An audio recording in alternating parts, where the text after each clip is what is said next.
Hello, film fans. Welcome to the Film vs. Film podcast YouTube channel, the place where episodes are untouched and uncut. My name is Martin Harries, your host. I'm a filmmaker on occasion, but mainly can't stop yapping about movies.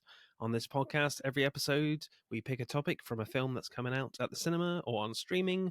I pick a favorite film from that topic and battle it out against a guest to decide which film will become the greatest film of all time. If you enjoy this podcast, hit that like button and subscribe. Please enjoy the show. Hello, welcome back, guys, to part 2. This is the part of the show where we have a look at your Instagram responses from the previous episode. And that previous episode was about anime films with the World of Horror podcast. And the Matt and Mark movie show went with Perfect Blue. And Anton Kinelove went with Kiki's Delivery Service, which Christina and Mac chose. Guys, I'm intrigued. What is your anime film of choice for you? Well, when we did an animation month and we decided to do an anime movie, my pick was Howl's Moving Castle, another Miyazaki film. I love that movie. I'm not sure if that's yours. I think you're more of a Princess Mononoke guy. Princess Mononoke, I'm very into. I'm also a big Ninja Scroll guy. Ninja Scroll is also great. Yes, I agree. That's not Miyazaki. Not Miyazaki at all. Ninja Scroll anime. But no, Princess Mononoke is big for me. I do really like Spirited Away as well. I mean, it's so hard with him because every single time I watch, I'm like, oh, this is my favorite. I'm like, no, Totoro was my favorite. We like Ghost in the Shell. Yes. And Akira is good too, actually. So, I picked that one. I was just like, wow, the ideas that this film is going for is just kind of insane with the scale. I was like, wow, love it so much. It's amazing. So, as we're talking Matthew Vaughn films, it is our guest's pick next. Georgia and John, what did you go for Mr. Vaughn? We chose Kingsman: The Secret Service. Nice. So why did you go with this one? Were there any other picks in contention that nearly made the cut? Well, we talked about Layer Cake, and I think and Kick-Ass was our other choice as well. So it was kind of a three-way tie between those three. We started to watch things again and kind of evaluate. And with Layer Cake, we kind of came down to the feeling that it really was more of a Guy Ritchie film that Matthew Vaughn took over than a Matthew Vaughn, specific type film. I think that we may have also talked about X-Men, but you had already done that. So we kind of didn't even put that into the contention for that reason. But we do quite like First Class. That's a great movie. Yeah. We did cover it on the podcast. I feel like I was a bit harsh on it. But I haven't quite far seen down it the for list, a long time either. Yeah, so I'm not sure it holds up amazingly. I feel like you can feel the constraints that Matthew Vaughn was under, that he wanted to go a little bit further, a bit more dramatic with how he wanted to make this film. Definitely not his strongest for me. Yeah. And we hadn't actually seen Stardust, so I thought about watching that one and checking it out. But when I really, dug into it and started thinking about Matthew Vaughn and what I like the most, it really had to be Kingsman: The Secret Service. Yeah. We're pretty big Bond fans. We watch those movies over and over. Oh, yeah. And this movie just really does a great job of kind of taking that kind of classic spy film and expanding on it, modernizing it, subverting it, while at the same time perfectly supporting it. The cast in this movie is phenomenal. We thought that it was really well written. And it just takes all the things that Matthew Vaughn is really good at and does them perfectly. And interestingly enough, when we were kind of watching some of the supporting material on the disc that we have, Matthew Vaughn actually said this movie is kind of like his thesis film, where he did take kind of all the things that he has learned and definitely really feels turned like it up. that. Yeah. Yeah. Even if you And I don't think know that that. Yeah. I think for that reason that's why we had to go with it, because it's really just like Mm. a quintessential Matthew Vaughn movie. And it was really funny. We really were happy that you picked Kick-Ass because we like it as well, and really Yeah. thought that the two films are very similar in a lot of ways. You have your young guy protagonist who's in a world that's totally different from the one he's grown up in. You Yeah. have, you know, very action oriented comic book basis. You know, you have just so many things similar between the two, Yeah. and you know, it's still different at the same time, because a comic book movie and a spy movie are different, but it's still like subgenres of action. So yeah, that's most of the reasons, Cool. Yeah. the many reasons we picked this movie. So what Well, it's happens something. in Kingsman: The Secret Service? So in Kingsman: The Secret Service, your main character is this kid, Eggsy Unwin. He's kind of a like lower status kind of English kid, lives in like row housing or whatever. Staff Like landing. Yeah. yeah. And it turns out that his father had been kind of a recruit to the secret spy organization and died when he was a kid. And his life has kind of gone in a different direction since then. And this guy, Harry Hart, played by Colin Firth, who feels kind of like he was responsible for what happened to Eggsy's dad, comes back in and tries to give Eggsy a chance. And this movie is about him taking that chance to become a super spy. And he does a great job.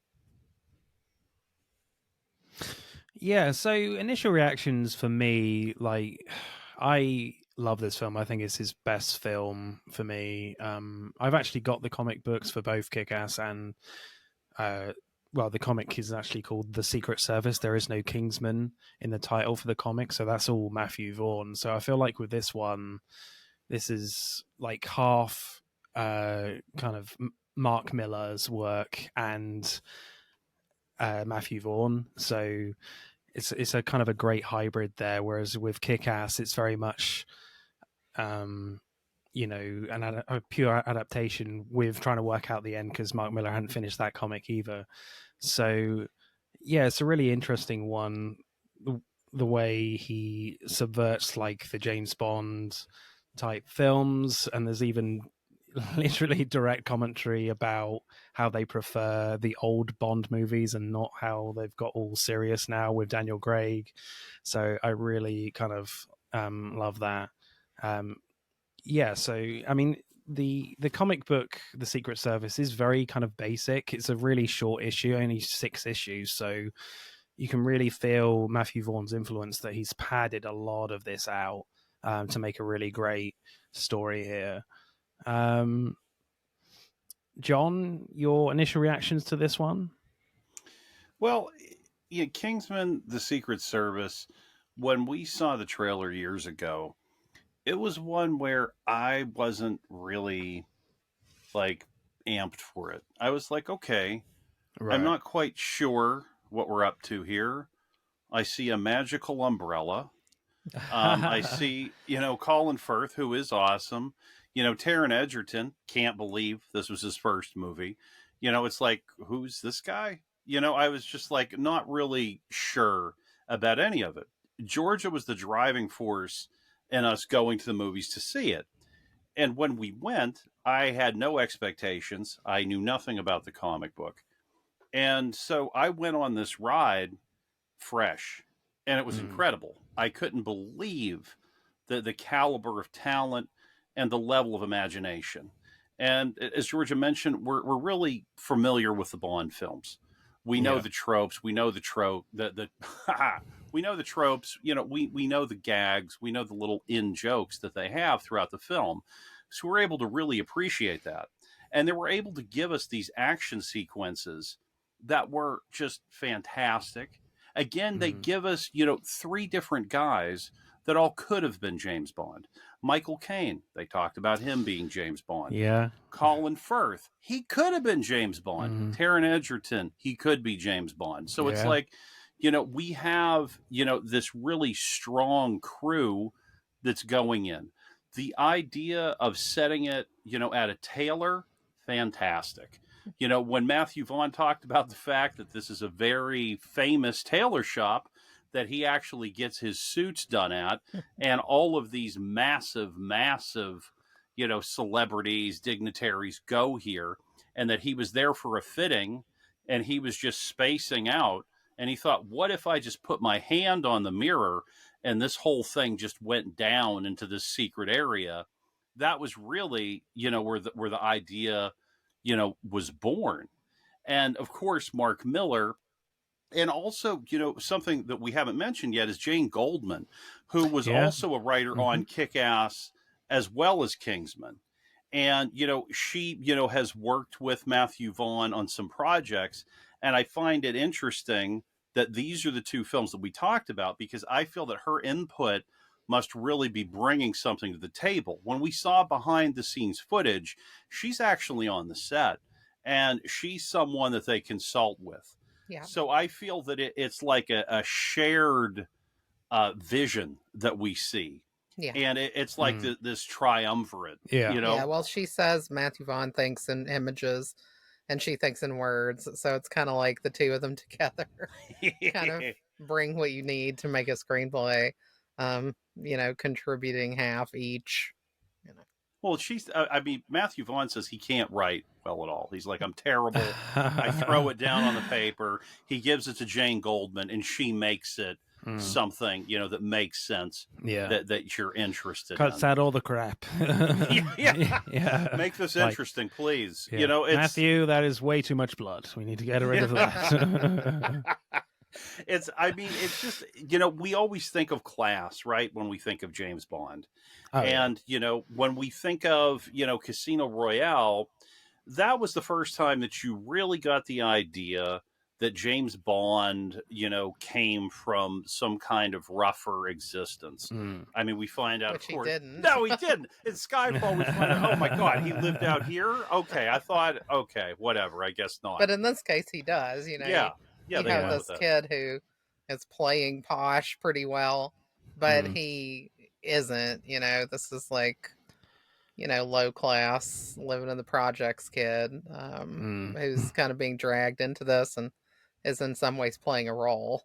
Yeah. It's something where you could really see, the discussion in your mind that Matthew Vaughn had with Mark Miller about, yes, we want it to be fun like it used to be when we would go and see these films.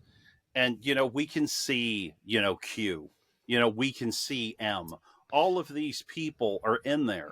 It's the biggest change that we have in Kingsman is that we have Roxy, who is an agent, who is competent. She is more competent than anyone else. And she always gets the job done, which is really fantastic. It's a really nice breath of fresh air, because being a fan of the Bond films, when you go back, oh Christ, are they horrible, in terms of how they treat women. It's really, really shitty. Judi Dench in Skyfall, I mean, that's her swan song. I love the movie. What happens in that movie? We're like, hey, Judi Dench, you're incompetent. It's just like, fuck.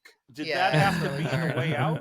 Well, I mean, and I think that also James Bond is kind of snooty, right? Because we do have, rich people being rich. And part of what makes Eggsy good at this is that he does have more life experience than just being like a private school kid or something. Because the other people that he's up against, Roxy is like a woman in a man's world, which is why I think she has a different perspective and she lasts to the end. But some of these other guys are just like random rich guy, recruit from Oxford or Cambridge. Like, they'll do.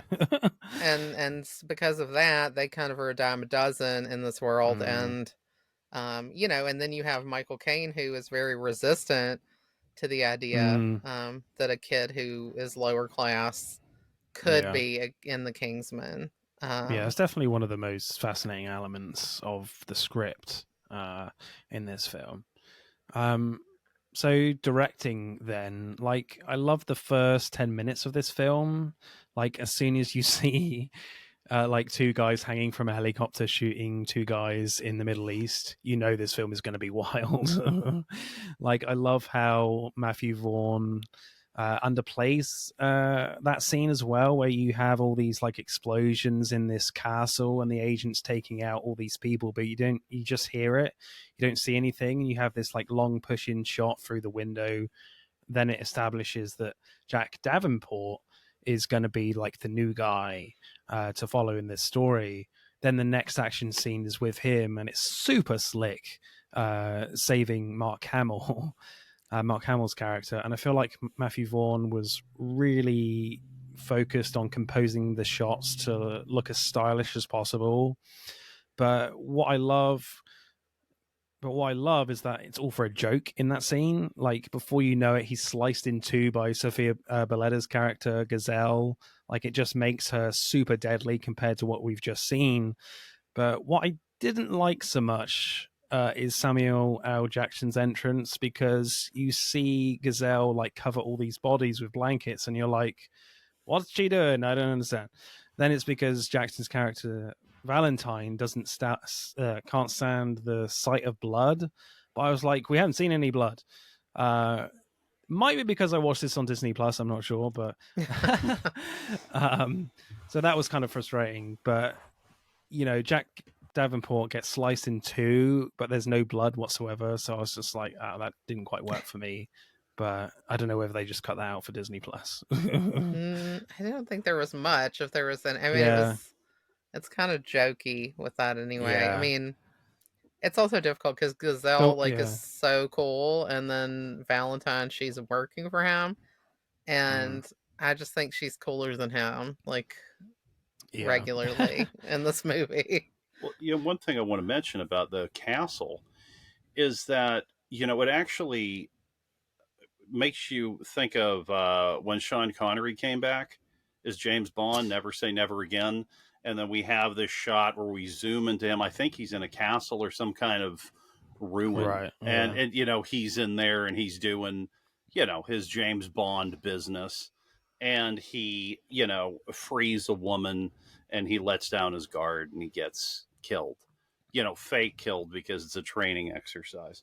But it's just, I think that there's definitely, an echo of that in here, because every scene feels like we have something that we've brought in from another film. The James Bond films really known for very quirky, specific villains.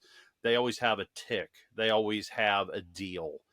And the Samuel L. Jackson no blood thing is interesting. And he also is not a tough guy, which makes me think about him in Unbreakable, that he was the super villain with a plan, but he was Mr. Glass, right? He would shatter because he didn't have the physical strength, but he has, the power in his mind, the mental power to bring it off. I mean, in many ways, I almost feel like Gazelle is driving the bus with the story. Oh, yeah. Because she is so much in charge of what's happening, because Valentine doesn't have, the fortitude to deal with this. He can't do the dirty work. I mean, when he shoots Galahad, he throws up. He can't do it. It's I don't know. It's an interesting turn. Yeah, that's what happens when you shoot someone in the head. I feel terrible. It's just like... he doesn't have the stomach. He has the brain, but not the stomach. Again, I think that whole character is just subverting the Bond villain. The fact that he takes no pleasure in killing one of our heroes in a Bond film, he's taken all the pleasure. Absolutely. So it's great in that sense. The second fight scene in the pub, where you see like Colin Firth, very different film, in action for the first time, is so good as well. Again, like super slick, like the one with Jack Davenport, you feel like the movement of the camera is composed perfectly, and the movement of the camera sort of reacts to what's happening with the punches. Also, it feels like Matthew Vaughn has removed a few frames here to make it feel faster than it actually is without adjusting the speed. There's only like one conventional wide shot, which in some ways looks a tad out of place, but Vaughn's style of action looks so unique to him now. It's amazing. I mean, I always find it when you see like a skydiving scene, it's always, it's always, I really like that scene in particular. Yeah, I mean, I think just the idea of picking Colin Firth to play this character is so smart. Because I don't know, I personally don't immediately think of Colin Firth being like this super action guy, you know. Yeah. He is very like upper crust type, you know, and you get that out of him, but to see him like, you know, go from, you know, being so proper and, you know, even like that defines who he is so much, you know, to the point where he's locking these people in and saying manners maketh man, and then he just like opens a can of whoop ass on them. It's pretty awesome. I mean, I just think, you know, just even having that idea is good, and it does have this very Matthew Vaughn style to the fight, the way that it's shot. Even with the car chase, where Eggsy has stolen the car and is like driving backwards. It's fast. It's very exciting. But again, I think that the pacing is done perfectly because it doesn't become like this frantic edit fest. It's just like, you know, we see exactly what we need to see. And it's perfectly paced. Like, he's wonderful. And it's almost like an orchestral thing for how he's like conducting you know, this movement, and it instead of it being like some classical music, it's like a car chase or a fight. It definitely feels like his most accomplished film in terms of action. Like, I think in Kick-Ass, you can see some of the rough edges with the direction, but here, everything feels so precise. It's quite incredible. I think it's because of the fandom. I think it's because you have the idea of the Bond film firmly set in your mind. You have so many films that you can look at. And, you know, if you're a fan, it's something you look at over and over again. And there are so many staples, I feel, of James Bond in Matthew Vaughn as a person. You know, I mean, James Bond is always someone that's impeccably dressed, right? You know, it's a smart guy that's always moving forward. You know, it seems like that's something that's just kind of in the DNA with him and Guy Ritchie. It's just like, this is, you know, it's like they're getting the smoking jacket. You know, this is them. Well, it's a control thing. Like, it's a controlling the situation thing, I think. Because James Bond is always in control, you know, of any situation. When we see him lose control, it's weird, you know. Sure. And it's usually for a reason, to communicate something. I don't think it's like a complete riff on like James Bond though, because it still keeps its unique quality in this film. Like in the costuming, like it's more like pinstriped suits. You never really see Bond like wear that kind of those suits with what Colin Firth carries off in this film. You know, and they mention a lot of like how like the Kingsman came about through the First World War. A lot of these kids died during the First World War, and like all this money was going inherited to no one. So you kind of get that little bit of like little 30s style. You know, 1910s style a little bit, I guess, with the decor and the costuming a little bit. So I think it definitely has its own unique style and not just completely like redoing James Bond, if you know what I mean. Well, I mean, this movie kind of exists in a universe where James Bond also exists, right? I mean, like, they're pretty self-aware of what's going on. So, yeah, it takes from it, but it also has its own unique qualities as well. And I think that, there is a lot of exploration that what doesn't necessarily happen in the James Bond series with like class, for example, and women being able to be involved in an organization that actually has man in the title. Yeah. It's, well, I think where I would say for me, it most feels like James Bond is in the precision. I definitely, in terms of fashion, I'm not the guy, but I can tell you when somebody's impeccably dressed, and it's just like these guys are, impeccably dressed. And what do they do when they want to celebrate or they have a problem? They have a drink of the most expensive booze that there is.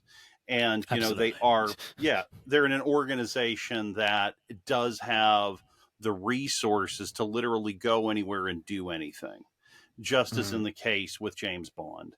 And, we have Michael Caine, who in many ways, is like an M from days of old.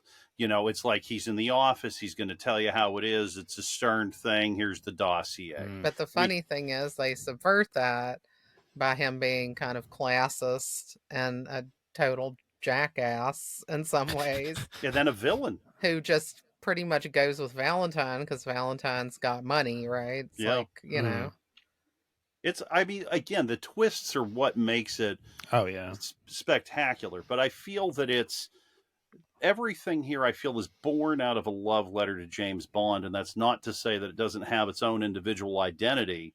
But I feel like, what we would go back to the well of Bond and say, how could we change this? How could we bring this to the future? Even the sets, like when they're in that kind of underground bunker. Looks like that's Bond. Totally Sean Connery Bond for sure.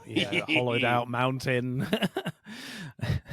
I mean, was it You Only Live Twice? It's a hollowed out volcano. Yes. Yeah. Well, it actually made me think of Austin Powers, which well, that's funny. It's another James Bond ripoff. But the first Austin Powers movie, they were in like the hollowed out volcano, and it looked like they were in the same set actually.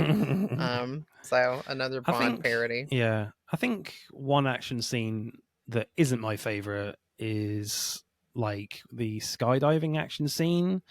And I feel like it's always difficult to make them feel really good. And I think this one, on the whole, does a pretty decent job. But I would say it's arguably the weakest one for me. But I feel like the music is working overtime to create the suspense. And you're even got like Mark Strong dropping his coffee to show that he's really nervous.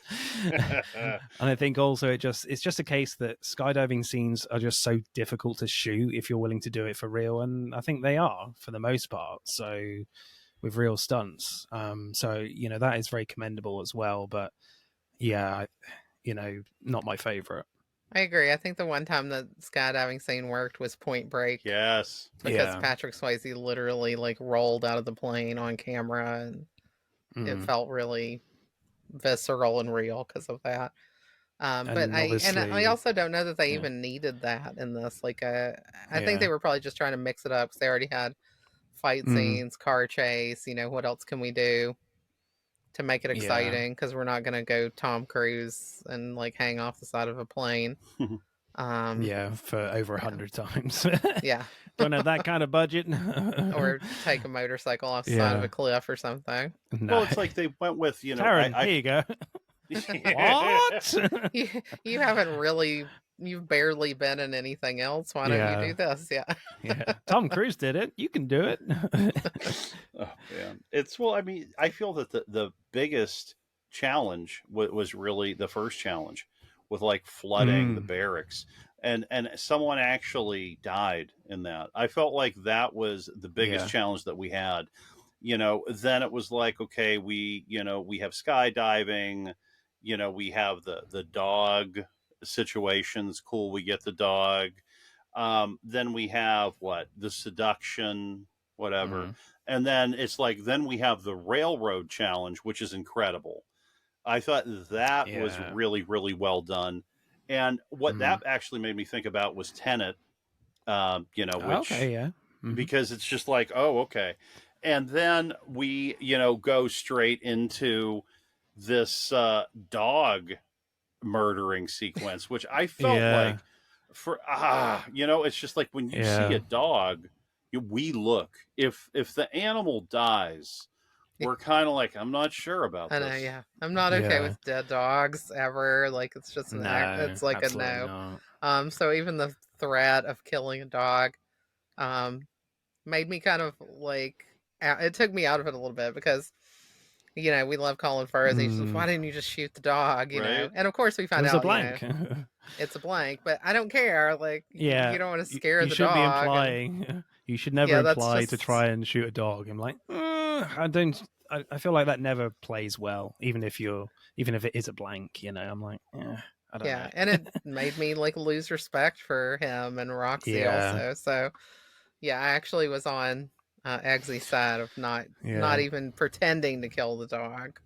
Yeah, he like pointed the gun at Michael Caine. I felt better about that, Yeah, we all did. I mean, I was expecting Roxy to come out and just say, "I'm a cat person. It was fine," or something. That would be great. Yeah, then we would have had a good joke with it then. Yeah. The last scene goes on for like a long while, but I feel like it steps it up a notch as it goes along. Like Taron Egerton gets some cool stuff to do, and there's some fun POV shots in there.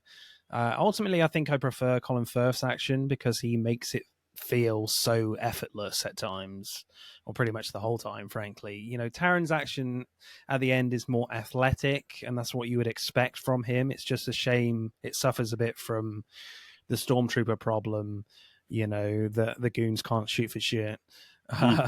But my favorite part is definitely the exploding head scene, where it's all lovely and pretty colors, like fireworks going off. At times it's kind of like directed like it's a 1930s musical, which I found was great, really fun. And the final fight with Gazelle was really fun as well, and kind of treads that line of being too much, but I think it sticks the landing pretty well in the end. Quite a long scene, in that hollowed out mountain, but I think there's enough variety in the action to get you through. Yeah, I agree. I mean, I think like we've kind of been stepping around the church fight and not talking about it, probably because that's our favorite scene. I know that's our favorite scene. Oh yeah, by far. It's just, to me, that's like the set piece of this movie. It's the part that if anybody wanted to know why I liked it, I would show them that scene because it's just perfectly done. It's so grotesque what's going on.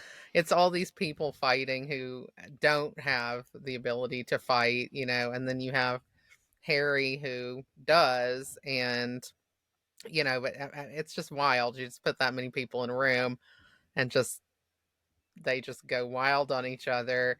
And again, there's a lot happening action-wise in that scene, but Vaughn directs it in a way that you are always focused on what he wants you to be focused on. Yeah.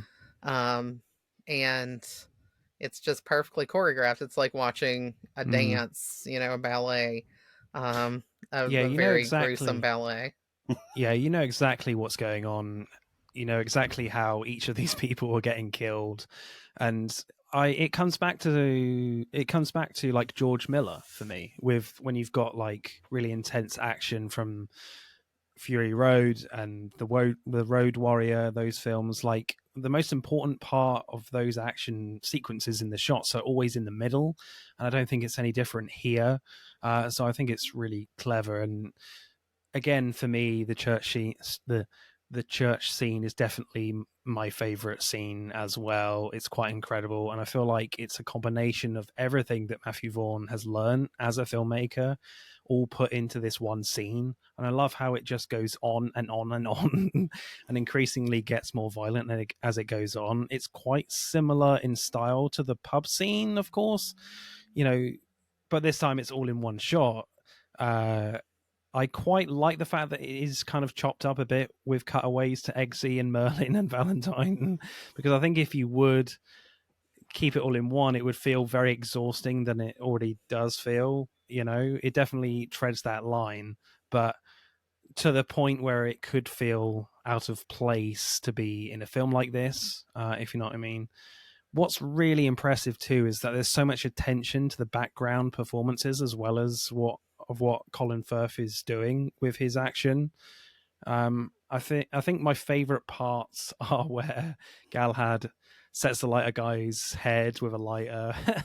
And I swear there's a reference to The Omen here, when Galahad kills the last guy with a pike to the head, similar to how someone dies in The Omen. Then, of course, Galahad dies from a bullet to the head, which is the big shock moment a few moments later. Yeah, it's so good. Yeah, and I mean, that's so gutting, because he survived this insane fight. And then he just walks out and that happens. But it's super effective, because, and it also, turns Eggsy into who he needs to be. This drifts into screenplay a little bit, but I just think that it's really well plotted, and well written with character in mind, of character development, to see that develop that way. I also like the fact that they use Freebird during that fight in the church. And every time we cut away, we get the Freebird back. I'm like, oh, I hope we get the Freebird back. So it's like we have, this ballet to this raucous, song that people always want to cheer for. And, when we think about, the people in the church and the amount of hate, that is inside the people attending this church, it does soften the blow in terms of the carnage, because I feel like this is like you're seeing a fantasy of someone who wants to, have, let's say, a better world, have equality, have happiness. And you're with people that want the exact opposite of that. It almost was like a Walter Mitty dreamlike sequence. And, I think we really find the humor in that, and putting, this slaughter to the tune of Freebird, which is just this happy song that's all about just being free and being who you are. Well, but it's also Southern, and then you've got these kind of Southern people in there who are like that. I mean, it feels dangerous already. Yeah. In that room. Dangerous. And then it becomes dangerous, but not for the reason you think. It's because they get their switch flipped by this microchip or whatever. But it already feels dangerous in there, but it's like Harry can handle it. That's my favorite line. It's what he says to the woman in there. Where it just says that he's every single thing that they hate, So I just am gonna leave now. Well, you feel like that could have tipped the scales anyways, in terms of, something popping off. I mean, with a preacher, he seems psychotic, very fiery, excellent performance. These people are very frightening, in the way that you would see a cult. It makes me think about the movie Silent Hill, or I don't know, you walked into a place that you just shouldn't be in, like the room in Rosemary's Baby. We could go down the line here. So I think it's fantastic how, when the fuse is lit, the way that it explodes. And I mean, I understand why we have to kill the father figure of Galahad. It's so we get growth with the main character. It's something that we saw in Kick-Ass, which we just talked about. But still, it's when you have these father figures that are such good characters, and have played such an important role in the film, and if you enjoyed their story, it makes it so much harder to go on. It's a tremendous loss, to the film. And they try to bring him back, in the next movie, and it's unsuccessful. Yeah. I don't really understand that decision. So, John, were you slightly disappointed then that they killed off Galahad, or? Absolutely. I mean, I didn't want him to go. Again, I mean, I can see something as, a lover of film. I can see something as just an audience member. And, as an audience member, I hated it. And I was very sad about it. But again, that's a great movie because it hit me the right way. And you can see in the script, hey, okay, this makes sense. He has to go so that Argylle can be the hero. Because up to that point, we saw Colin Firth really as our action hero and not Argylle. We didn't see him have to go to the next level. So it completely makes sense. And also, if Galahad had to go out, I mean, he went out with a bang. This is like Wild Bunch style. That you can't, like, where was he going to go after that? There is nothing more he could do after that. Like that, he took it all the way. So it's excellent filmmaking. But I'm speaking from, the audience member that's like, oh, no. I totally agree. I mean, you nailed it. That's it. Like, from a film appreciation standpoint, seeing how that contributes to the character growth of your real protagonist, I get it. But yeah, when Harry is gone, it's just a super bummer because Harry is so cool and Colin Firth is so great as Harry that it just super sucks personally, that you're like, oh man, he's gone. Yeah. So is that everyone's favorite scene? Oh, by far. It has to be for me. Yeah. It's genius. Yeah. I mean, that's like John Wick level action. And it's also wonderful because Colin Firth, fantastic actor, Great Pride casting, and Prejudice, Bridget Jones, everything. This guy is fantastic. King's Speech. You always love this guy. But I have you think about the fight in Bridget Jones, and then you think about what he does in that church. I mean, these are two very different things, right? Yeah. I mean, it just shows you the skill level of it just shows you the skill level of Matthew Vaughn, that he can make Colin Firth look amazing, that you're totally convinced that he can kill every single person in this church. Yeah, pretty much. And I mean, like, from the other roles Colin Firth has played, I wouldn't be comfortable asking him to mail a letter for me. But in this, it's like he can just shit can 100 people, no problem. Yeah. Well, he has a vision, and that's what's so wonderful about him as a director. Again, it's this confident vision. Absolutely. They knew exactly what they wanted. And, in the comic book, I understand it wasn't a church scene. It was actually a wedding. And it was a massacre at a wedding. And they were like, okay, we can't do a wedding massacre. Let's change it, to a place where people are very hateful, like a hateful church. And that was their way that they went and made that same beat happen, but in a different location. Yeah. And he doesn't die straight after the church scene or the wedding scene in the comic. It's it's a few pages later. And a kind of a really boring way as well. So I feel like, I think Mark Miller would probably admit this as well, that I think the film is better than the comic book. I think probably simply because it is quite slight. But yeah. So directing score for me, I think I'm going to go a solid 9 here. I just think, Matthew Vaughn has shaved off the rough edges from his previous work, and this is as slick as it gets in terms of spy action for me. So 9. Yeah, we gave it a 9.1, so we're right there with you. I just think this is brilliant.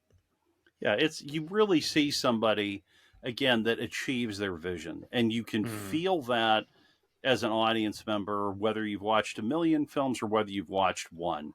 If you walk out and you go, this uncovered every stone, and I feel completely fulfilled.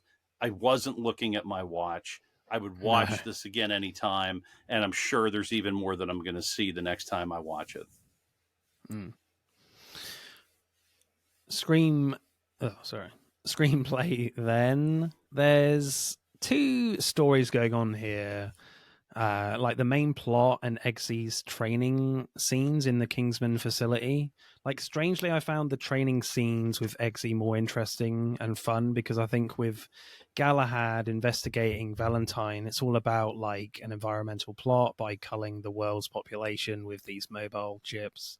You know, a lot of that stuff is kind of in that narrative. It's kind of riffing off the old Bond films too, which is great and fun. But with the training, they all feel quite inventive, especially the first one with the tank, you know, with the water surprise.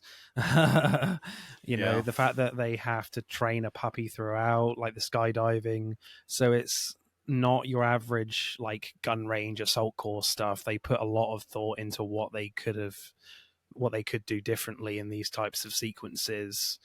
So good. And I think it's very character building as well, because we really do start to understand what makes Eggsy right for this job, when, you know, he just seems like kind of a reprobate kid, who just kind of runs around and getting in trouble all the time.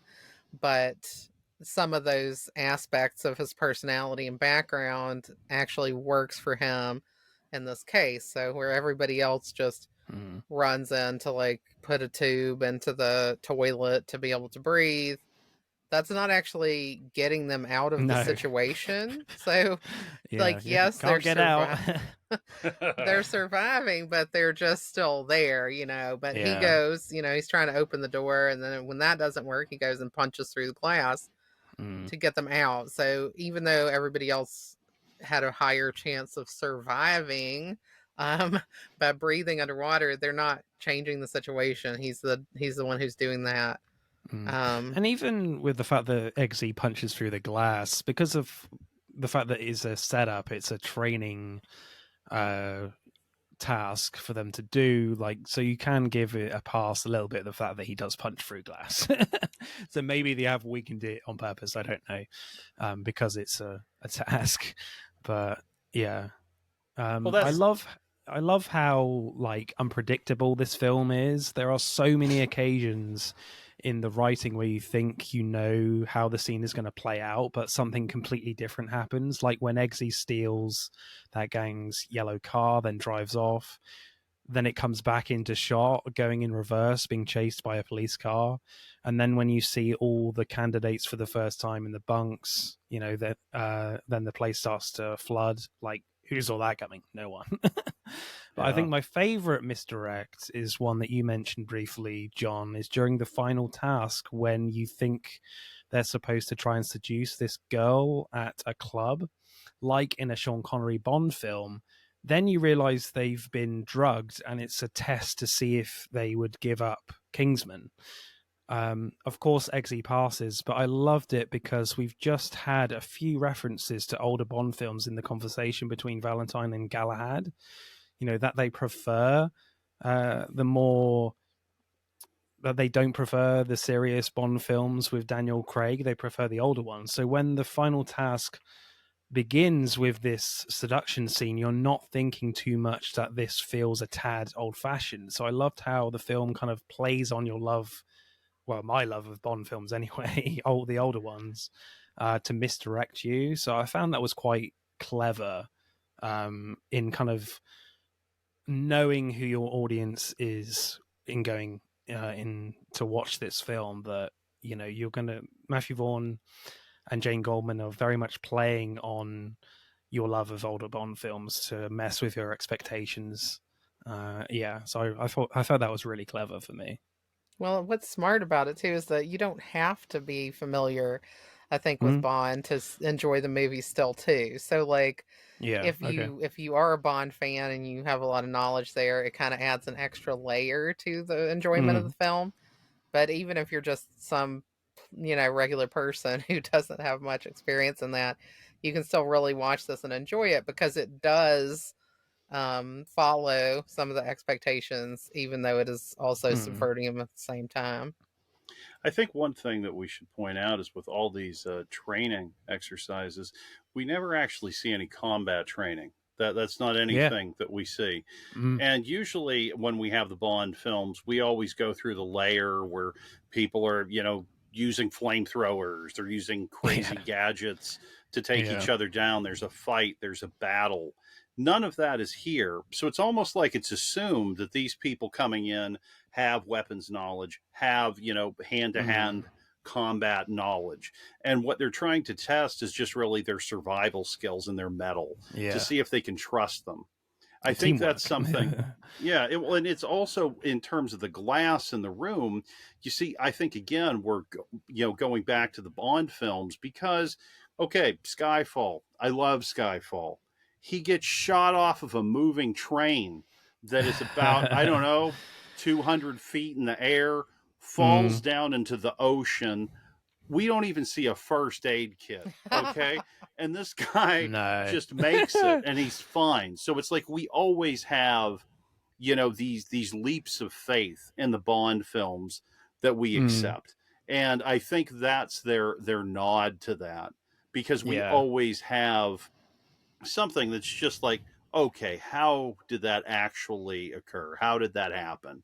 So, it's different that we see a film where we actually see, these candidates actually vying for a position in the organization. That's much different than the Bond films. We never saw that. I mean, we see in Casino Royale that, Daniel Craig, how he got his 00 status. That's the closest thing that we get in the film, to actually getting that training history. But it's, I don't know. I really like it for the way that it knows where to guide you, just like you said with Matthew Vaughn. Because literally, until we were discussing it right now, I never thought about the fact that their training did not include any combat training of any kind at all. Yeah, we see them running around with a gun, but we don't really see them doing anything. No. I mean, they don't. Which is really refreshing. Yeah, it's really refreshing. I think it just shows, Vaughn and Goldman's creativity and just trying to work out what can we do different in these training scenes that so many people have seen before, with normal gun stuff. What do you make of like the balance though of like Eggsy's training stuff and then the main plot with Colin Firth, investigating what's going on? I think I prefer kind of the training stuff because with the the environmental storyline for the villain, I feel like we see that a lot now. But yeah. Well, it's also a mix of going back with action stuff with Eggsy and then more expository discussion type scenes with Colin Firth and Valentine just talking, and explaining what's going on more. So I think that in a way it's smart because it balances, action and calmer type scenes.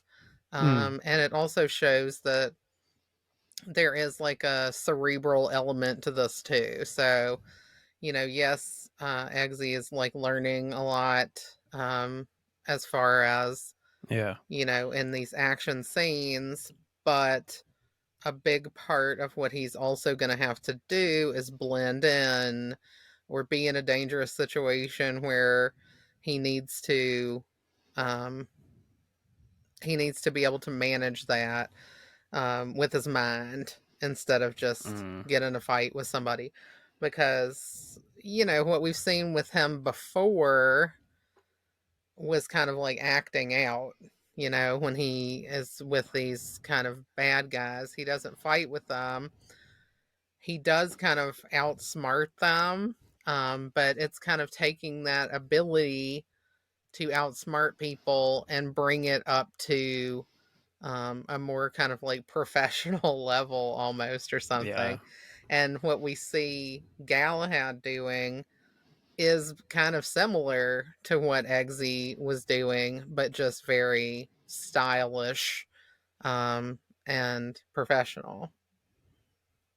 I think another thing that I want to bring up is I was just kind of scanning in my mind through the Bond films in terms of our villain in this. So we have the SIM cards and the cell phones, and so the first thing that comes to mind for me is A View to a Kill. So in the 80s, we didn't have cell phones, but we did have microchips, and that's what Christopher Walken was all about. Max Sorin. Correct. And so it's just like, and he was crazy, really enjoyable performance. The worst Bond film for me, but it's so much fun. Roger, what are you doing, man? You look like you need a walking stick in this film. Come on. When Roger Moore is trying to convince Christopher Walken that, he's not James Bond, and Christopher Walken can see on the computer that he's full of it, and he just starts laughing. That's my favorite part of the film. That's a of course 10. You're not. You're a really old man. Yeah. Oh my gosh. I know. I mean, oh my gosh. That movie is almost a parody of James Bond unintentionally. It's not the worst one for me. I would have to go with Maybe the World Is Not Enough. God, that's a terrible movie. Okay. We'll just agree to disagree. That was Die the first Another one Day I is saw in the also cinema. bad. Some of the Pierce Brosnans are problematic for me, but well, yeah, I mean, he uses a BMW, so Die Another Day. Oh my, the ending. Ooh. Yeah, Die Another Day that's actually the first Bond movie I saw, though. Yeah, and it was great when we and first yet saw I still watched Bond movies after that. Believe it or not. It was good at first, and it changed. I don't know. Also, in A View to a Kill, we also have something different, which is who is the tough guy? Grace Jones. That is the enforcer. So again, it's like, something that they brought forward. And, where I could think of environmental is I thought of Quantum of Solace, where, we have what was the Green Group. They're saying that they're an environmental organization, but they're actually buying the world's water supply. So these are just the things that kind of showed up in the back of my mind. Well, I mean, that's the funny thing with Valentine, right? Like, this is all like, oh, I'm an environmentalist.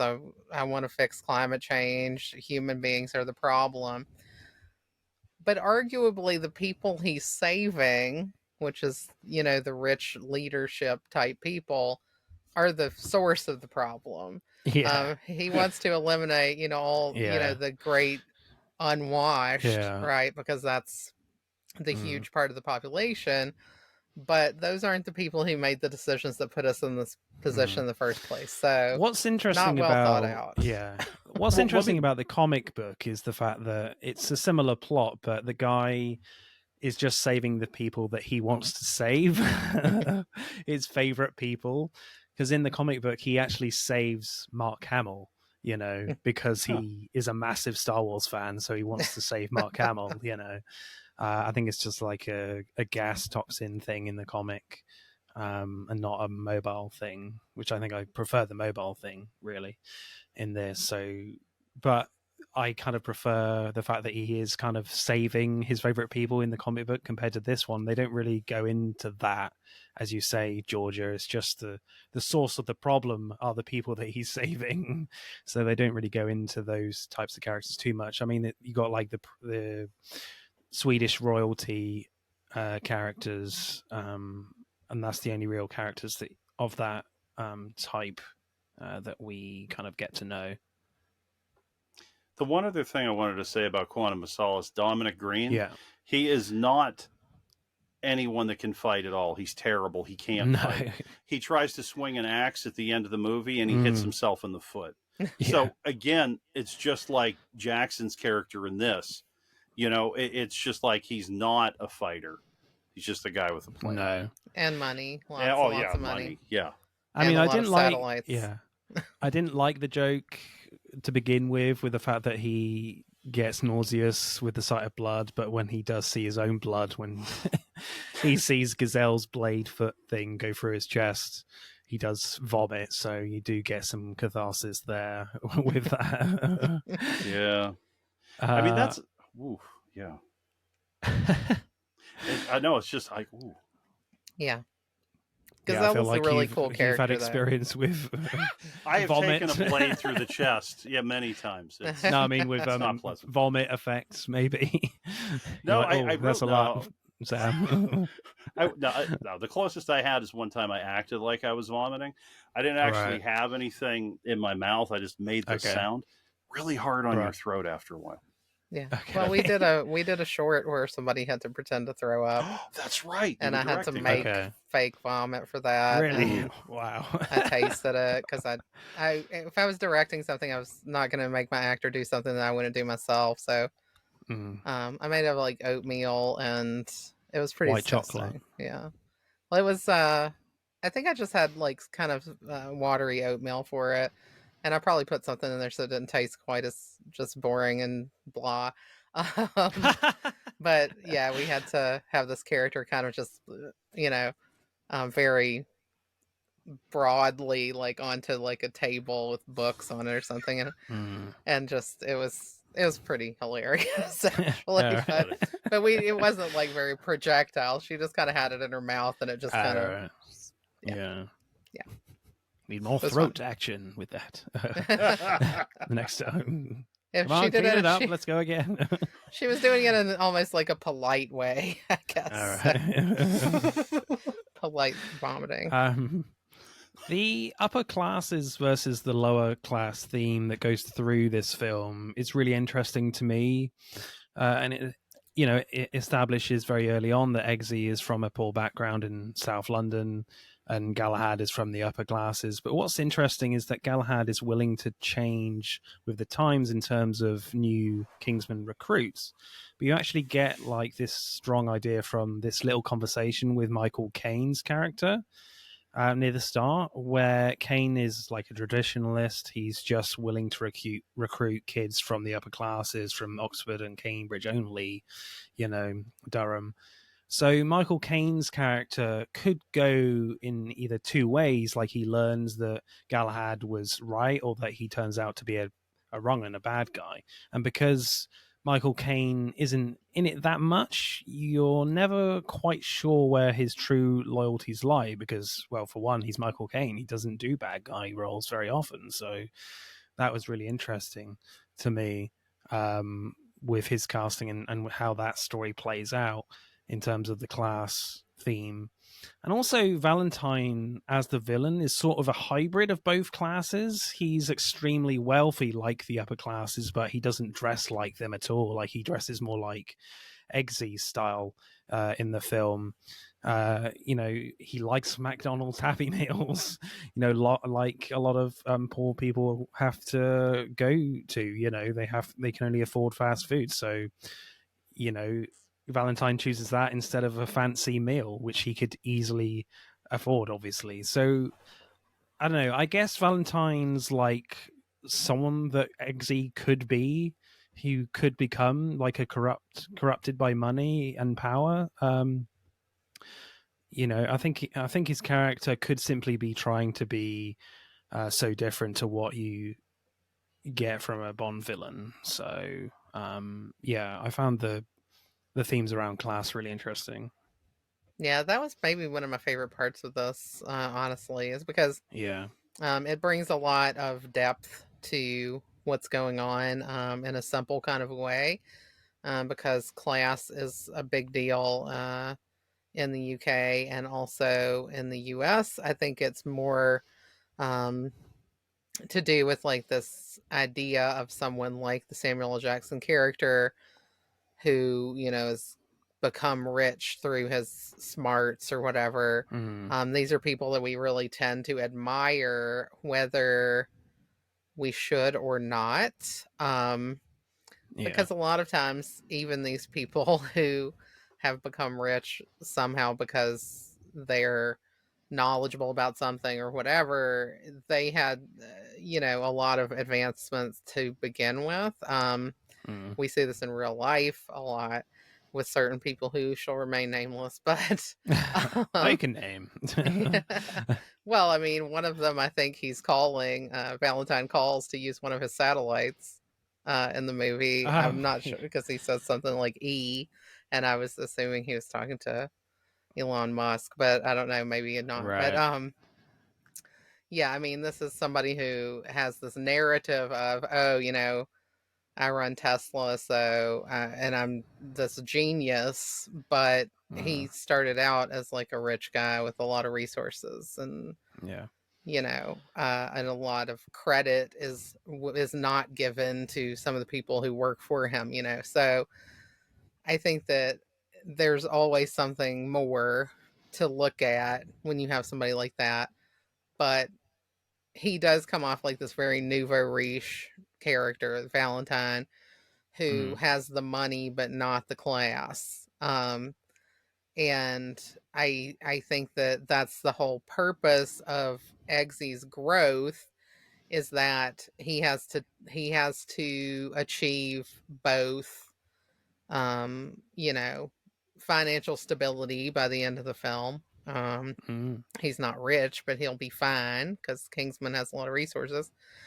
But he also has to have he also has to learn to have that class that he kind of has grown up without by virtue of the people that he's been around. So for him, like he can't have one without the other, because it does kind of mess you up. Like if you just have money, that doesn't suddenly make you a classy person. And Valentine is a great example of that. And also, you know, how smart really is Valentine? You know, he is very concerned about climate change, and he wants to do something about it. And he has, you know, what seems to be basically unlimited funds in order to do something like that. But it kind of goes back to this Thanos kind of thing that we've talked about a lot, ourselves, where it's like you're inevitable. He's creating like a false scenario where like the only thing that you can do to conserve resources, Thanos, is to get rid of half the people. Like, you know, you're telling me there's no other way to fix this problem other than killing, you know, half of the people. And that's the same thing I'm saying to Valentine. Like, you have unlimited resources, and instead of saying, you know, I'm going to invest in technology that will benefit everyone in the world and fix, you know, all of these problems that we have, no, I'm just going to get half the people or more to kill themselves. And it's like, you know, you're really locked into that idea, guy. Like, I mean, there's no other option. And I think that's always just really silly. But, you know, at least it's a more fun way to do it. Life, I guess. You know? See, it's interesting with Valentine because you see, I wasn't quite sure what his origin was. What I got out of Valentine is, you know, Samuel L. Jackson said he did the lisp for this character because he used to have a lisp when he was younger. He had a speech impediment that he got over. And he also thought that having this lisp would give the character a chip on their shoulder so that they would want to do something this terrible. So what I think about are like the outcasts, right? So Valentine would be an outcast because physically there's no strength, right? He can't stand the sight of blood. Okay. And then we have Gazelle, who I'm guessing is his partner. And, you know, part of me is like, did he create her legs? Did he make enough money on his own to buy her the legs? And so these are people that I feel were outsiders. They weren't, you know, anything that people would look at. It went even beyond issues of class. It went to issues of these are not our model-like people. Well, it's ableism. Yeah. So it's like we have that, and when we look at all of our Kingsmen, you know, no one has any troubles like that. No one has a prosthetic hand. You know, no one has been reconstructed. They're not cyborg. And so that is part of what I'm thinking about. When Valentine became, you know, this billionaire, he, you know, wanted to be a person that was noticed. And with his clothing, yes, it does seem more youthful, but a lot of times, especially, you know, when you see older people that become successful, they want to act like they're still young right? So they get these new clothes and they go out there and like, hey, it's me. So I didn't know if it was that was feeding, that feeling. In terms of class, I wasn't sure about Valentine. I felt that the McDonald's meal, again, is a great case of misdirection, but it also is something where perhaps he just prefers that to the steak dinner. And that could be somebody who did have wealth and was like, I don't want the filet tonight, I want the cheeseburger. There's a lot of narrative in America of McDonald's and rich people. I mean, like Donald Trump served McDonald's at the White House when he was like having some people guest there. Oh wow. He served McDonald's. And also hold on, lost my train of thought. So I'm guessing he definitely saw Kingsman then. Well, I mean, he modeled his entire campaign after Machete, the Robert De Niro part of Machete, I think. That's insane, but true, it seems like. But wow. And Warren Buffett, I think there's some story maybe that Warren Buffett always eats an Egg McMuffin meal or something for breakfast every single day because he doesn't have to think about it, and it's just like he just eats it, and that's one less decision he has to make or something ridiculous. So, there's a lot going on with that here in the US. And I think that it was an interesting point with Samuel L. Jackson that he has the lisp and that nobody will be able to look past that. So like no matter what he does, no matter how much money he makes, no matter how many changes he makes, and how powerful and important he is, people are still never going to be able to look past that. So it's like his defining thing about him. With Gazelle, the fact that she has her legs amputated is actually, I would argue, an advantage for her in this case, because she can use these sharp kind of prosthetic feet to like murder the shit out of everyone, better than anyone else. Well, it's certainly an advantage, but what I'm saying is that initially, perhaps she lost her legs and wasn't able to get these legs. Yeah, and it becomes an advantage. Yes. I think that's really smart. And I feel like Valentine got that for her because he loves her. And it's like she, was able to do that, and then it's like she protects him. I'm sorry, I cut you and it's off. Like, exactly. I feel like Valentine maybe she saw her in an accident or something. I'm like, I can help you here. How about having some kick-ass razor-sharp legs? But then she realizes how powerful she is, and like maybe is Gazelle now like calling the shots and kind of using Valentine a little bit more in the story. You definitely get that a little bit with the acting as well. Favorite lines? With respect, Arthur, you're a snob. With respect, the world is changing. There's a reason why aristocrats developed weak chins.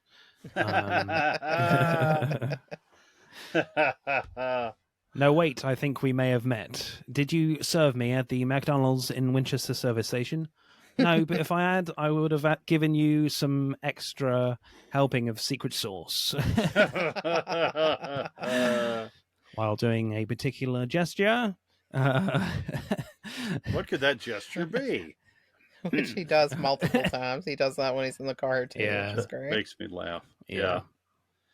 I like the references throughout the film to, different films, My Fair Lady, Trading Places. Yeah. So, I mean, I would say that, on the top of my list is, Eggsy puts on the suit. Merlin goes, looking good, Eggsy. And Eggsy goes, feeling good, Merlin. I also quite enjoy when, like, Eggsy wants to take Merlin's machine gun. Yeah, that is so good. No, that's mine. This is yours. He looks so insulted in that moment. Oh, it's so good. So good. Excuse me? Absolutely not. I don't care who you are. It's good. And I like So yeah, when Harry's talking to that woman in the church, what he says in full is, "I'm a Catholic whore currently enjoying Congress out of wedlock with my black Jewish boyfriend who works at a military abortion clinic. So hail Satan and have a lovely afternoon, madam." I mean, he says it so great, good. And it's all just shoved into one sentence. I was pretty impressed. And I also like when Valentine says it's not that kind of movie. And later on, that's called back, and Eggsy says, like you said, that ain't that kind of movie, bruv. Hey, wait a minute. Valentine. That was Eddie Murphy's name in Trading Places. Oh, really? Oh, yes. I forgot. Just thought about that. Oh, that's really funny. Yep. So they went deep with the Trading Places. It's like, I feel like there's so much movie knowledge in this that you have to like really go, okay, where did I get this from? Because again, as we're talking, and we've seen this one a bunch, I'm like, all right, let's take a look on the phone quick. Wait, is there one more connection I can make? So many. I mean, it's man, I'm looking at Billy Ray Valentine. That was Eddie Murphy in Trading Places. Cool. Yeah. Some of you would have learned last night, teamwork is paramount here at Kingsman. We're here to advance your skills, test you to the limit, which is why you're going to pick a puppy. He picks the dog, and he's making fun of Roxy for choosing a poodle. It's going to get bigger, right? Because he thinks it's a bulldog instead of a puppy. One which is quite absurd towards the end, which feels very out of place, and I'm not sure it's delivered that well, but I remember at the cinema it got a massive laugh, was from the Swedish princess, and she says, "If you save the world, we can do it in the asshole." I'll be right back. I was like, what? What the hell did she just say? Well, you see, that joke is amazing because, as you know, at the end of all the Bond movies, what do we have? He always is making love with the lady, the leading lady. They are together having sex. And in multiple films, there's always some gag where people, for some reason, turn on the camera and see them engage sexually. And then in this, we have Mark Strong's reaction, which is priceless. Oh, no. And he just shuts it down. It's like, again, it's like that is like taking the Bond trope and taking it all the way to the moon. It's so absurd and so out of control that, you can't help but laugh because it's like, again, we're following this track. We've come to the secret base. We've saved the lady. That was very funny. It's really good. It's a great job of taking something over the top. Great example of escalation. I think my favorite line though is near the start before the pub fight with Colin Firth. One of them says, "What the fuck are you doing here? You taking a piss?" And then he says, "More examples of young men who simply need a silver suppository." Which is great. Fair. Screenplay score for me, I think this is really great. I'm going to go fairly high, like an 8.6 for me. Really funny. I just love all the subversions of what you would expect, and like something else completely different happens. It's so good in that way. And action-wise, you're not going to get much better than this film, frankly. You're really not. 8.6. Look, we are in terms of the writing in that. It's incredible. It's so good because we have the homage, we have the love of these Bond films. It's wanting to take it back. It's poking fun, at the film in a very loving way. It's bringing in your own influences. And, we've got, My Fair Lady in here, fantastic. I love the fact that all the examples that Galahad brings up, Eggsy doesn't know, but he knows My Fair Lady. That's brilliant. We would say it's so good. This movie, screenplay, we would go 8.8. Nice. I love the fact that you are embracing the decimals. I love it. Some people don't like them at all, but this is good. It gives us the opportunity to tweak a little bit. Yeah, because it's like you want to get just right, because yeah, it's hard when you've seen so many movies. It's just like you need more leeway. Yeah, for sure. That's why. Yeah. Yeah, just thinking about the next guest who do not like decimals at all, but there we go. Acting, you know who you are. I love the fact that Michael Caine gets a good meaty scene with Taron Egerton near the end, where Caine obviously turns out to be a wrong'un. Michael Caine is definitely trying to be subtle and not trying to do too much when he's explaining why he's sided with Valentine. Really great subtle performance there. And Taron Egerton definitely matches Michael Caine in that scene. He doesn't feel like he needs to tone it down in his performance to make Michael Caine shine, where sometimes you see that when you have a big, well-known actor with someone very new and young. But I love it when Michael Caine is like dying, goes full Cockney and says, "You dirty little fucking prick," as he dies. I was like, great. Yes, that is awesome. Yeah, Taron Egerton, I think you got to give him a lot of credit. I don't know if this is his very first thing that he did, but I think it was one of the first things he did right out of school. And to get like a lead in a movie like this with this slate of actors that you're working with is pretty insane. I mean, yeah. Well, I mean, you look at it through Matthew Vaughn's career. He is so willing to like cast unknowns. Like with Layer Cake, not many people really knew who Daniel Craig was, lead of the movie. Stardust, Charlie Cox, not many people knew who that guy was. Then obviously you have X-Men, and then you've got this film, Taron Egerton. No one knew who he was, so he's really willing to like give newcomers a real chance to be the lead in. I mean, let's not be honest. Let's be honest. This is a big film, so to give an unknown like the starring role here is great, and it kind of echoes like the Bond films as well, because they always kind of cast unknowns really when they cast new Bonds. So yeah, it's really brave from Matthew Vaughn here. Yeah. And I mean, again, like we've talked about before with Colin Firth, kind of a different type of casting for him.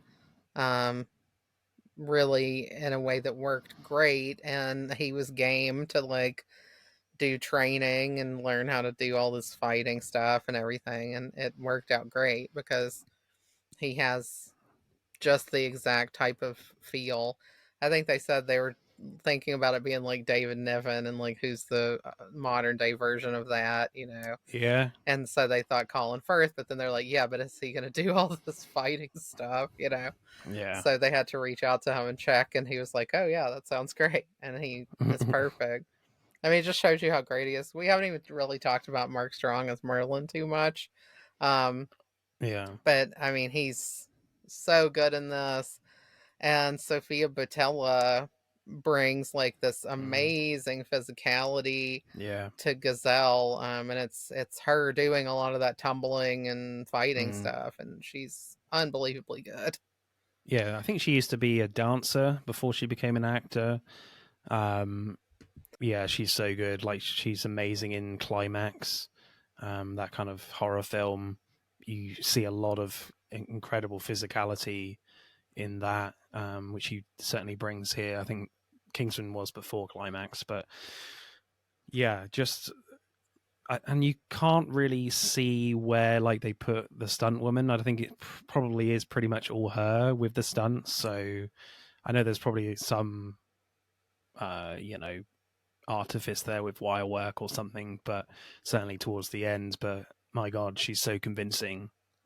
So good. And again, like, she holds her own with her scenes with Samuel L. Jackson, as we've kind of spoke about already. Like, is there kind of a power conflict thing going on? Is she really pulling the strings and not Samuel L. Jackson? So it's a really interesting dynamic with their chemistry between those two. Yeah, we saw a thing where she was saying like her first day of shooting, I think, was with Mark Hamill and Samuel L. Jackson. Wow. And she was just like, she was like, oh my God, is this really happening? You know? Yeah. The one thing I also want to bring up, which is kind of fun, is Michael Caine. So Michael Caine, right, real name Maurice Micklewhite, was basically in a gang and was a tough guy. And then he became, this big actor. And, for the most part, I think when you think of Michael Caine, you think refined, right? You think of a classy Michael Caine. And, we talked about class in Kingsman. So, we have this character who obviously came from the streets, as we find out, because his dying words, he goes back to the way that he used to speak. So Arthur, that's a hell of a name, right? Arthur, King Arthur, right? Yeah. So Arthur is, a guy that made it from the streets up into the upper strata. And he doesn't want to let anyone else from the lower class up there. He doesn't want to let that happen. He wants to be as distanced from that as he possibly could be. And he never wants to let anyone know about his roots. And I find that really interesting, again, because, Michael Caine, before he was Michael Caine, was Maurice Micklewhite, the tough guy. And then, this is, when you think of Michael Caine now, again, you think Alfred, about exactly these wonderfully, beautifully restrained performances. Yeah, I mean, and I think that the other cool thing in that scene with Eggsy and Arthur is that Eggsy kind of pulls one over on him with his kind of like lower class kind of abilities, of being like, oh yeah, look at that over there, and then switches the cops like, I don't know, Princess Bride or something. Yeah, exactly. Like Vizzini. That's funny. But yeah, it's really cool that like he uses that prejudice against him. Yeah. Yeah. I love the acting between Colin Firth and Samuel Jackson, their scenes together. Like, you can definitely see they're trying to like suss each other out, but at the same time, they're not trying to give anything away. So it's just a really nice game that those two are kind of playing in terms of their performances, especially with that dinner scene. I felt like I could feel, and see the subtlety there that was going on in their acting. I quite enjoyed that. Well, actually, going back to an older point that came up, I actually preferred Galahad's investigation to the training. Oh, okay. Because I liked this, again, it was like Sherlock Holmes. And it was, he's there with Moriarty, and both of them are highly intelligent, but they're not showing their cards. And I really liked that. You weren't sure what was going to happen. I actually didn't think Galahad was going to make it out of that dinner. I thought that would be the end of him. Yeah, because, I mean, that's the thing. Valentine is dangerous. Gazelle is dangerous. So I felt the threat. With the training exercises, aside from the first one, which I found terrifying and fantastic, I felt pretty comfortable with the rest of it, except for kill the dog. And that was, I was like, what? But I felt comfortable. Like, you didn't feel like there was a danger that people were going to get killed. No, and I didn't think Eggsy wasn't going to make it. I mean, he's the star of the show. Even if he didn't make it, he'd make it anyway. Yeah, I mean, with the water thing, I think there's just like an inherent like with somebody being in a room full of and I mean, I think about the actors, and Taron Egerton did another underwater thing in Rocket Man. They just keep wanting to drown Taron Egerton in every movie. Yeah, love that film. But it's interesting. Like, they could have, I mean, with the train interrogation scene, like, they could have sliced off his hands and feet and got some nice, like, some nice knives for limbs or something to take on Gazelle at the end. Possible. Okay. I've already seen it happen. Yeah. No, that's interesting. Yeah, no, I mean, you don't know where it's going to go, but you do feel, I don't know, that the drowning scene where one person dies, I felt like that was very scary, but I didn't feel that there was, in my opinion, that much weight put on the death. It was like, Merlin was like, this person, died because of you. So people looked sullen for a second. But then we moved on really quickly. We moved quickly. right on. Yeah. It's that very was early it. in the film, yeah. Mm-hmm. Favorite performance, guys? Who you going for? Do you want to go first? I mean, Colin So you can Firth. pick Colin Firth, and then I'll have to pick somebody else. Colin Firth. Colin Firth, all the way. Yeah, I'm going Colin Firth as well. Colin Firth. You don't expect him to perform these action scenes as smoothly as you would expect. Yes, Matthew Vaughn is a big help with that, but like he has to do it convincingly, Colin Firth, and the mix of his suave persona and the dry nature of some of the lines he delivers is just fantastic. I think he's the standout for sure in this. But I do want to give credit to Taron Egerton for being Eggsy. And, it would have been so easy for Matthew Vaughn to pick anyone else for that part because, this guy doesn't have a lot of experience. He's basically a newcomer at this point. But he really manages to do so much in this movie as a kid who, is fresh out of drama school. He's doing action, like huge action. He's doing, a very growth-oriented performance where, this character starts out, very specific way and then grows over the course of it. He has to do some emotional stuff. He has to do funny stuff. He has to do silly stuff. I mean, he has to do so much, and he really manages it in such an effortless way, while also performing with super heavyweights like Michael Caine, and not given an inch there. That I think he deserves a whole lot of credit and probably a lot more jobs than he gets. I mean, I think I'd put Taron Egerton in anything. Rocketman was like one of my favorite movies of all time, really. So like, I just think he's a killer. He's really, really good. Yeah, he's honest.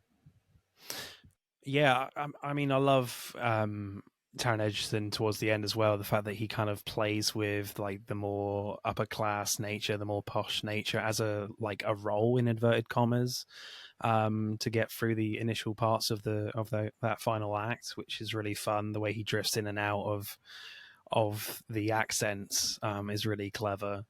There when he's talking to Mark Strong, he goes more South London, and then when he is talking to people he doesn't know, it's more posh. And he does that effortlessly. Yeah, when he orders the martini, it's like a performance for sure. Like he's like, I have to act like a complete asshole, like all of these people in this room, so I can fit in. What does he say? Something like, I want you to stare at a bottle of vermouth while you make an unopened bottle. Yeah. Yeah, and what's interesting is like he says, obviously not vodka, gin, and obviously Bond drinks vodka in his martini, which I found funny. Acting score for me, I think it's really impressive. I think I'll go like 8.5 for me. 8.6. Yeah, that's when just we're that going chat with of how good Taron is. I'm like, extra point for that. 8.6.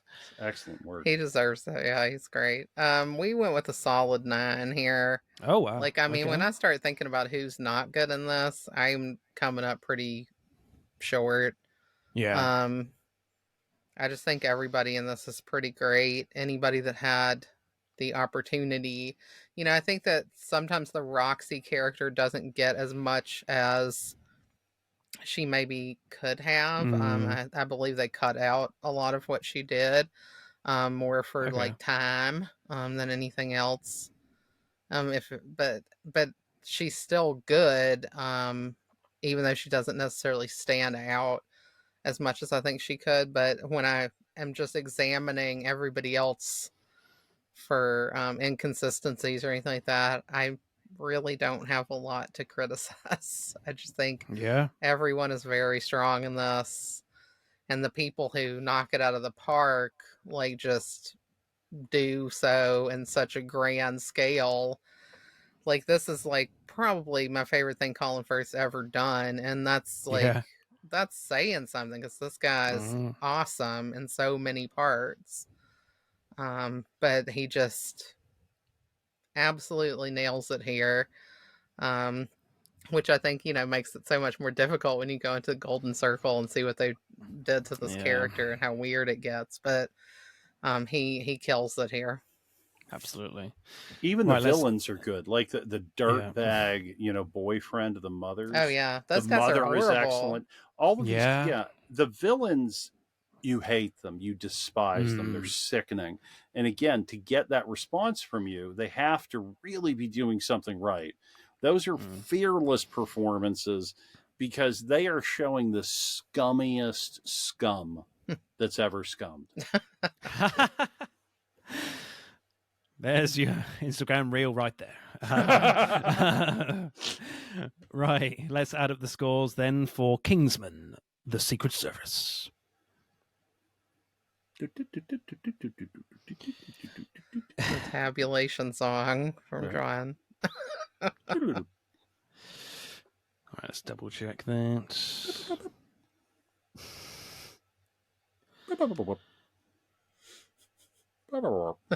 That would stress me out.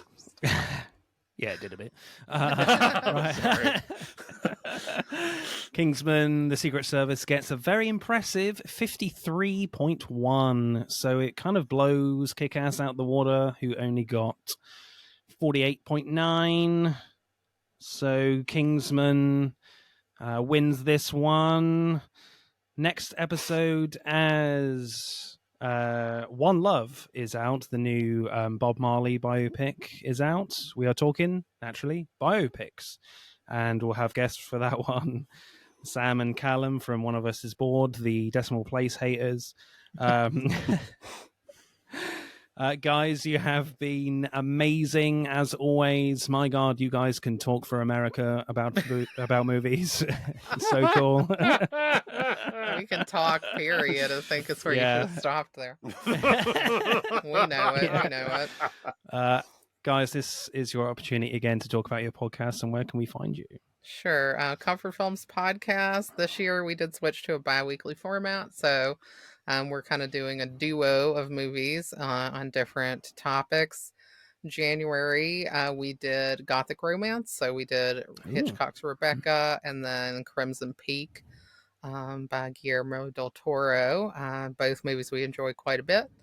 And then John's theme title for February will be Getting Lit with Literature. Getting lit. Well, we're doing Jane Austen movies. We're going to be doing the more recent Emma with Anya Taylor-Joy, and Sense and Sensibility with our guest Jessica Sandage, who's an opera singer friend of ours. So we're looking forward to those shows coming up. You can find us on, if you want to listen to us, you can find us on Apple, Spotify, and any other podcast platform you normally listen to. If we are missing from your favorite, please reach out to us at Instagram to let us know so we can add on there.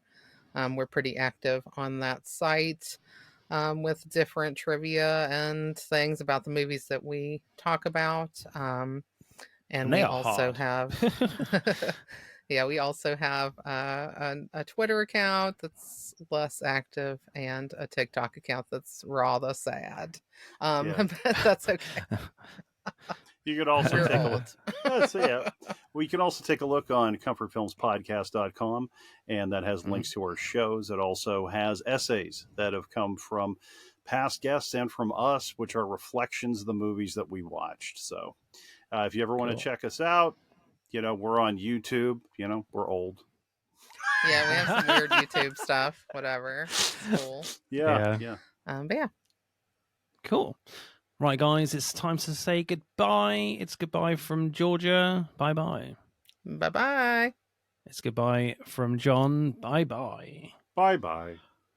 And it's goodbye from me. I'm going to head off to my local tailor shop and start pulling on clothes hooks and see what happens. Bye-bye.